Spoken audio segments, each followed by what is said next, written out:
Getting married, redecorating, fancy a new car, or just a spell in the sun? It's been hard over the last 24 months, but Armagh Credit Union is with you every step of the way. From home improvements to life adjustments, turn to us.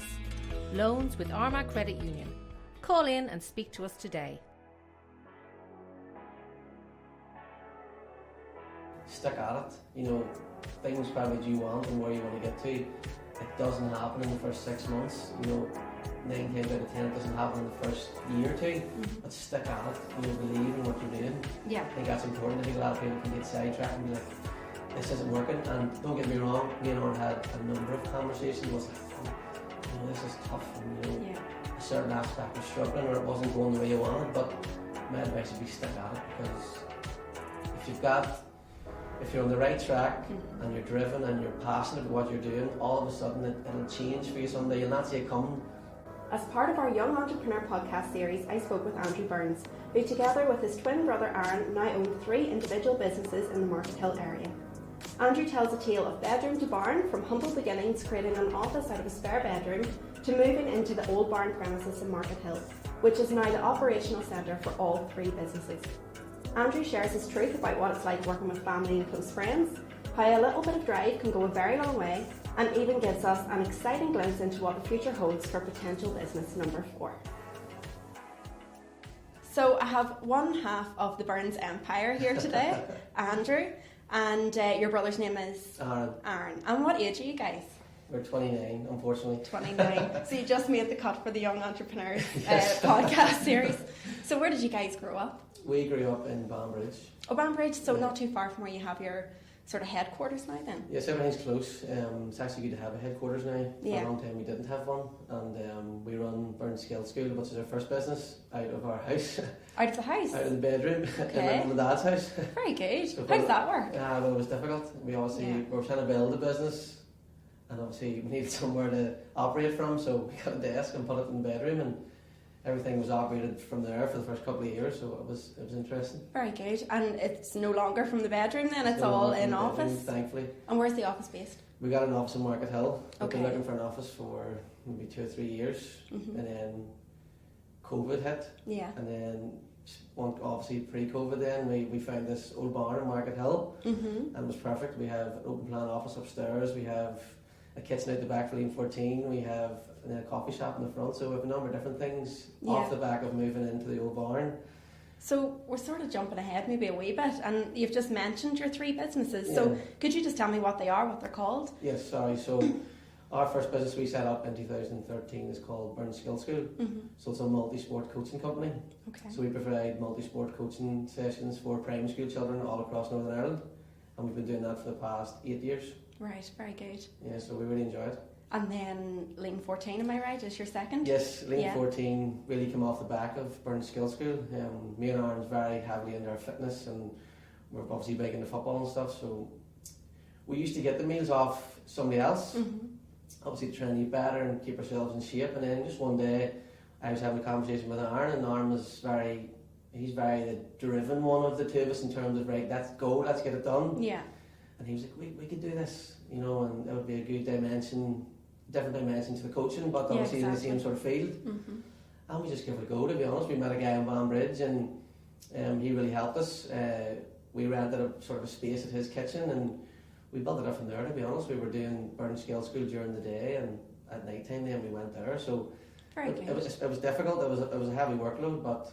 And at this stage it was just the 2 of you doing all of this together? Just the 2 of us. We were we weren't cooking the food, there was a chef there, but we were potting all the stuff up, we were doing all the packaging, all the delivering, all the marketing, we were doing everything bar cooking the food, so... That's a lot for 2 people. Yeah. And what would your sort of working week look like at that point? What sort of hours were you doing? So we're maybe doing, 9 to 4 with Burns Skills School, and then maybe go home, get a bite to eat, and then maybe you're out in the evening with Lane 14, you could be there to maybe 10, 11 at night.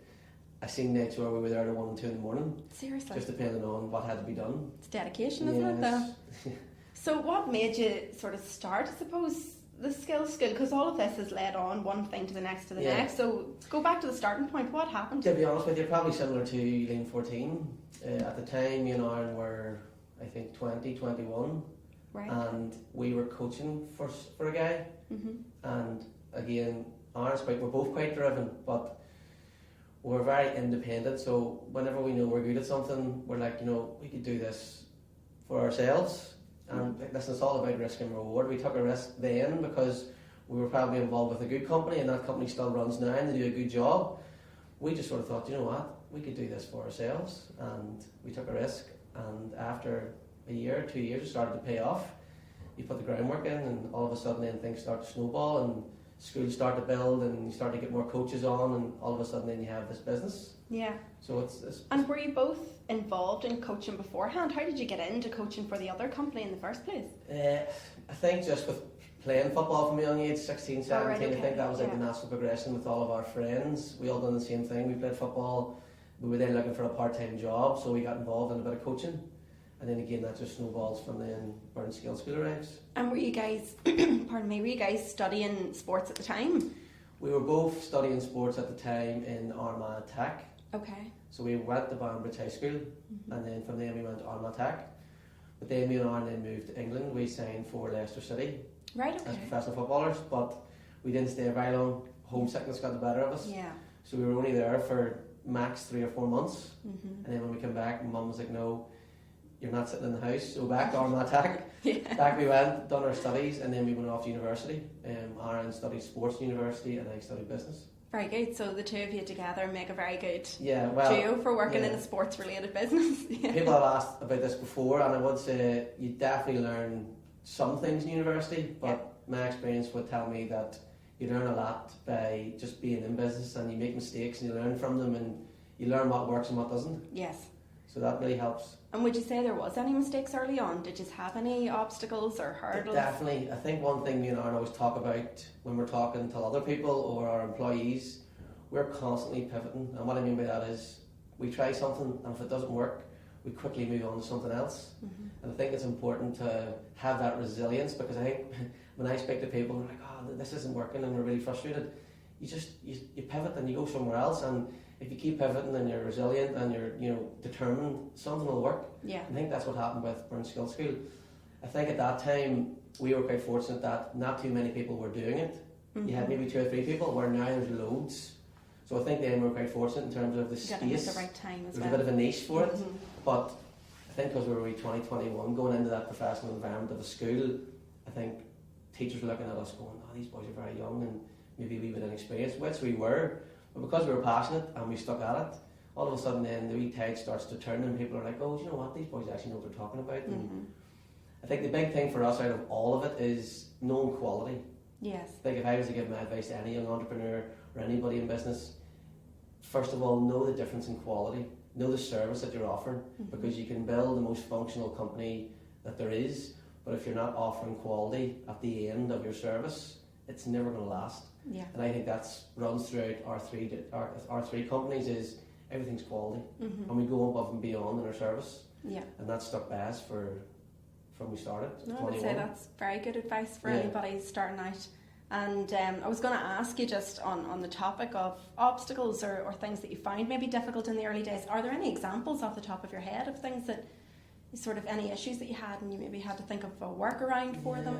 I think the big one, as I mentioned there, was our age. Yeah. I think because the industry we're going into, I mean, you're dealing with kids and how professional teachers are and how hard they've worked to be in that industry.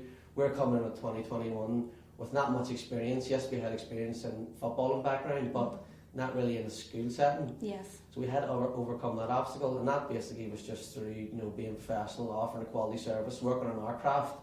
We were making sure we were delivering sessions that they were of high quality, and anything we could improve on, we did. Yeah. I think in the early days, because we constantly done that, we then earned the respect of all the teachers within the schools. Yeah, the service sort of speaks for itself. And that was a big catalyst probably to Burns Skill School, was just how hard we worked at it at the start. Yeah. And how many schools are you working with now? We work with a lot, to be honest. We could work with, it changes term to term just based on the school's needs. We could work with between 70 and 120, 130 different schools. That's a lot. And what sort of time period is that over? You're talking about there 70 to 100? Yeah, well, we are going now 8 years. It'll be actually 9 years in September here. So like when we done our first year, I think we were working with like 5 schools. Right. I was going till university, Aaron was going to university, we were playing football part-time, I had another part-time job. I worked in the centre shop in Banbridge. Right, okay. And then obviously we had, social lives, we had girlfriends, so there was a lot we were juggling.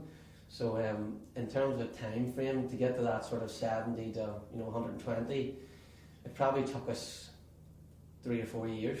Yeah, that's not bad. That's good growth from 5 to 100 in a couple of years. I think great growth. Again, another thing I would probably mention if have any young entrepreneurs listening would be stick at it. Things probably you want and where you want to get to. It doesn't happen in the first 6 months. 9 times out of 10 it doesn't happen in the first year or two.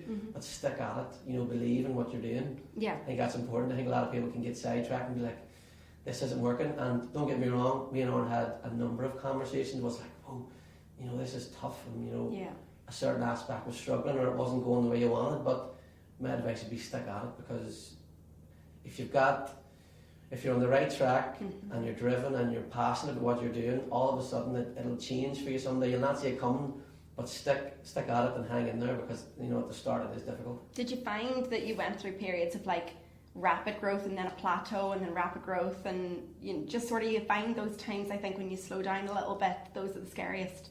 Yeah, I think that's one thing about me and Aaron. If you work for us or you know us, we're constantly looking for the next thing, and we're aware of that. I think, if, say for example with the coaching, if we got a 4 or 5 new schools on the programme, or we had a good term financially, I think if we got sort of caught up on that very quickly, it could catch you up. Yes. In terms of there's other people out there, everybody's trying to do a good job, everybody's trying to get on, so you need to make sure what you're doing is of high quality and continually looking to improve and be better. Like we're constantly looking for new sessions and trying to, we're trying to get new staff, and we're just trying to keep things fresh. And I think that in terms of that industry, in terms of kids, their concentration span isn't long, so trying to keep things fresh with them is so important. And when you're doing a good job with the kids on the ground as coaches, it feeds back to the parents, it feeds back to the teachers, and then all of a sudden everything falls into place. That's just obviously one element to it. And then you have summer schemes as well, don't you? And did that come early days, or was that like a development again? No, that was early days. I think that was more so to try and fill a gap. Yeah. Obviously our main thing was trying to work our way into schools and provide a service there, but then when it hit June, July and August, there was obviously schools were closed, so we're like, right, well, we need to try and offer a service here that obviously fills a hole for Burn Skill School, and obviously then kids can attend over the summer when they're in school and enjoy it. Yeah, so that just continued through then? That was just a natural progression, to be honest. Yeah, that was sort of went hand in hand with the schools. It does. We've done that since 21, 22. Okay. 2013, 2014. And what would be sort of, where's your end in terms of geographical? Like, how far do you guys go? Where do you cover? Yeah, well, we used to go as far as the likes of Oma. Yeah. But as the business has grew in reputation, schools closer to home then have got involved in the programme. So we try not to travel too far. Yeah. Now we do have schools as far as Ballymena, but that's the reason for that is I used to play for Ballymena Football Club and was there for 4 years. So a few schools in that area come off the back of that. But we try not to venture too far. You're talking the likes of Belfast, Ballymena, Antrim, Knockcloy, that direction will be as far as we would go. We try and keep it as close to home as possible. Would you have went further afield in the early days to try and establish business? Yes, and I'll tell you a good story. When we first started, me and Anna are always of the mindset, we'll do anything to make it work. And I think that's probably why we're sitting where we are at the moment. If I was to tell everybody everything me and Anna have done from when we started at 21, the people would laugh at us. But there was a school we set up a taster session with, so any new schools we would offer them a free taster for them to get a look at us. And this school was in Lisnaskea, and that's outside Enniskillen. And the taster was set for like 9 o'clock in the morning, so we were like, right, we need to set off early. It's like we set off like 6:30 to beat the traffic. And I think we ended up on the wrong road. We didn't know where we were going. It was dark.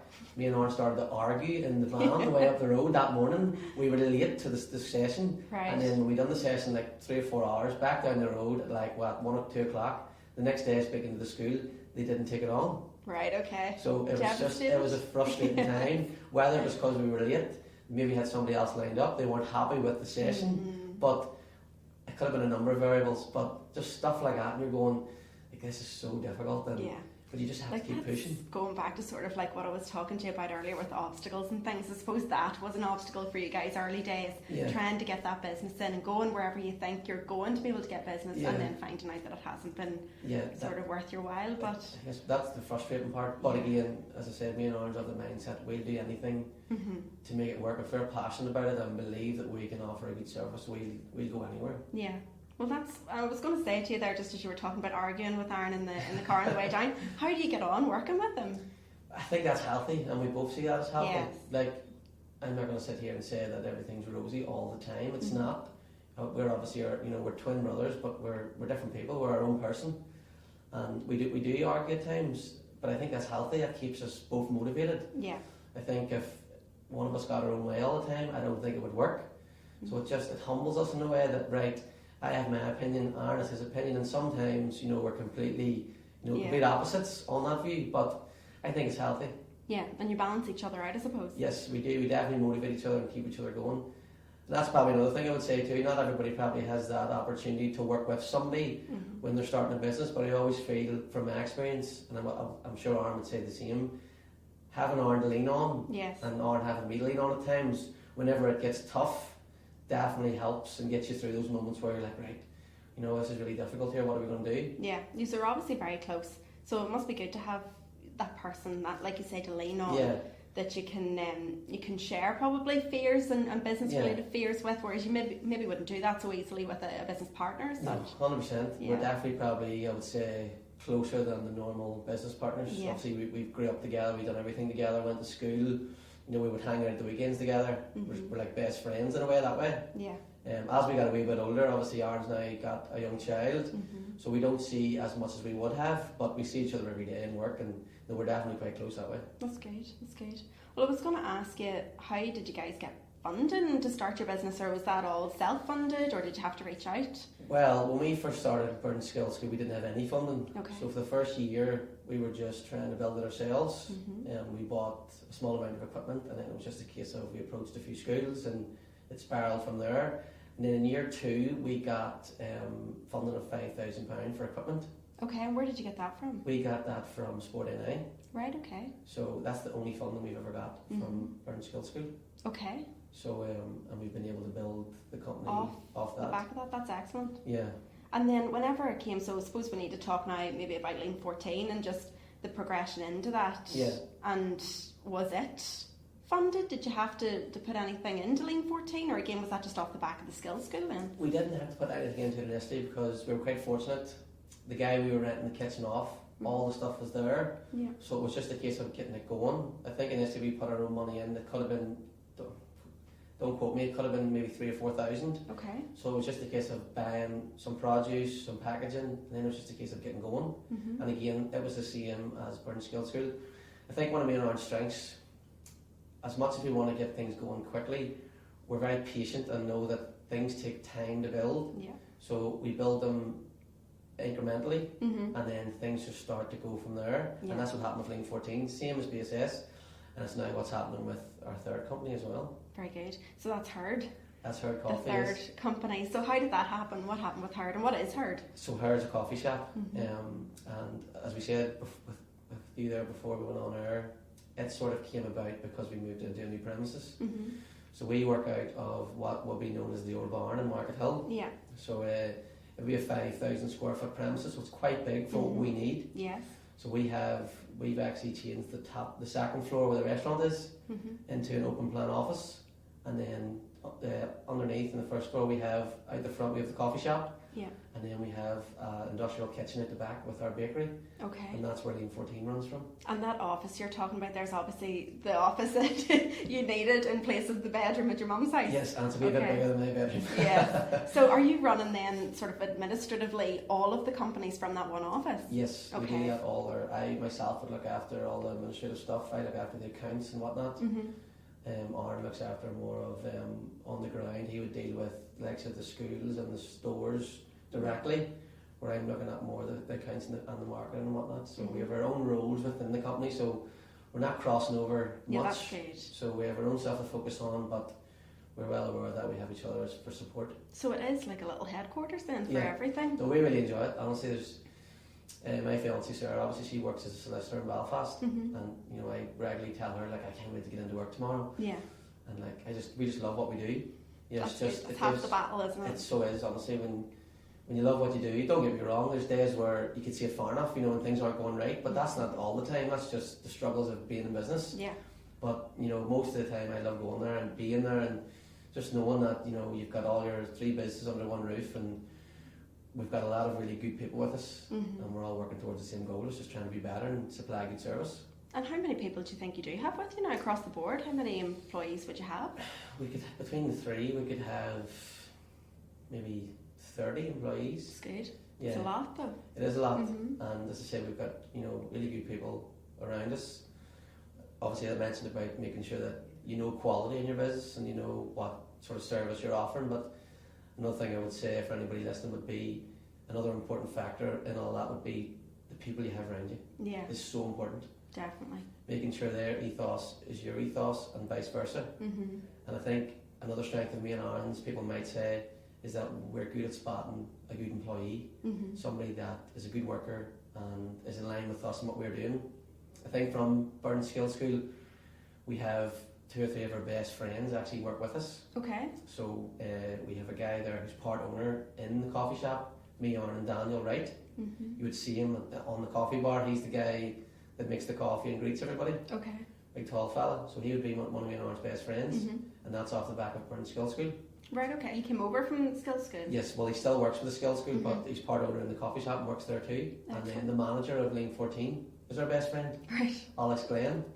That's off the back of Burn Skill School as well. Okay. So he's the manager of Lane 14, so he works in the office with us. Yeah. So we have just really good people around us that want to see us do well, and we want to see them do well, and I think that's important. I think if you have somebody you're working with, somebody that which isn't passionate about what you're doing, I just don't think long term it works. No, I agree with you totally. And I was going to say to you too about having good people around you.